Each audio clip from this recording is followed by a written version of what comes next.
طبعا هذا يسمونه ترنكيت، زين، أو بالعربي رابط أو رباط ضاغط.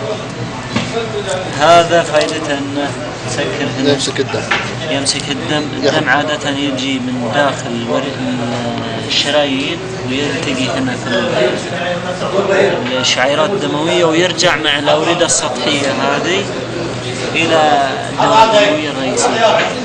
احنا نمسكه هنا وننقز في الوريد عشان استخراج الدم. سكر شوي فاصل. أمور طيبة. الحين أمور طيبة.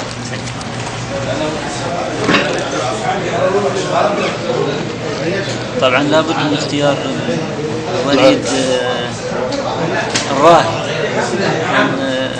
الإبرة شوي راهي. ما صدت الحين.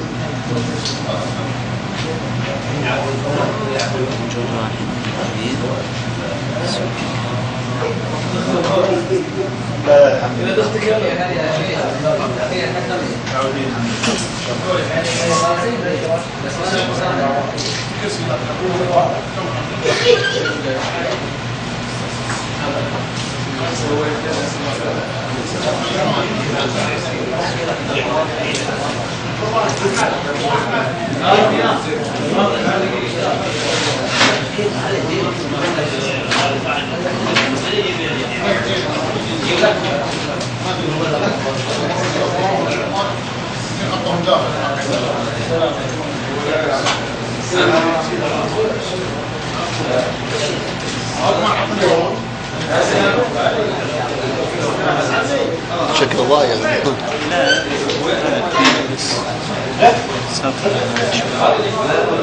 شوف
تحسن.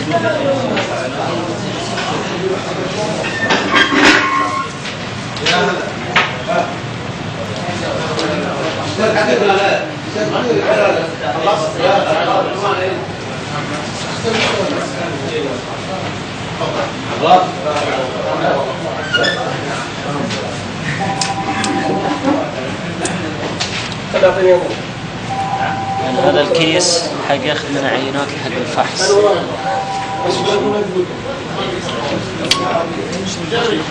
هذا الجهاز يقوم بعملية قياس كمية الدم المتدفقة إلى الكيس وعملية خلط الدم بالمادة اللي موجودة في الجهاز في الكيس. طيب ممكن تشرح لي النسب هذه اللي موجودة؟ هذه 450 اللي الحجم الكلي للكيس طبعا، الحجم اللي ياخذ الكيس. ايوه. وهذه الكمية اللي وصلت الدم في الكيس، وهذه الكمية اللي قاعدة تمشي إلى الكيس. هذا طبعا الوقت، وقت التبرد، كمية الوقت اللي هذا طبعا شوف 48 ملي في الدقيقة قاعد ينزل، 51 قاعد يتزايد. كل ما زاد طبعا هنا حركة الأصابع هنا زادت تدفق الدم إلى الكيس. شوف وصل الآن إلى 42 ملي 45 ملي موجودة في الكيس الآن. مدة 10 دقائق. طبعا وقت التبرع المفترض أنه لا يزيد عن 10 دقائق، وإذا زاد عن 10 دقائق يكتب على الكيس over 10 minutes، يعني زيادة على 10 دقائق. طبعا يعامل ما راح يفصل إلى مكونات كثيرة منها عوامل التجلط، ما راح تفصل منه كثير من ممكن يفصل منه، بس اللي هو الباك RBCs اللي هو ثلاث اللي هي خلايا دم حمراء مركزة أو بلازما اللي هو السائل الأصفر اللي موجود ما شاء الله قام يزيد اندفاع الدم إلى 57 إلى 60 ملي في الدقيقة. الآن وصل إلى الموجود الدم في الكيس إلى 100 ملي 105 ملي، يعني متوقع أنه لا يزيد عن 6-7 دقائق ويتعبى الكيس، بل ممكن أقل.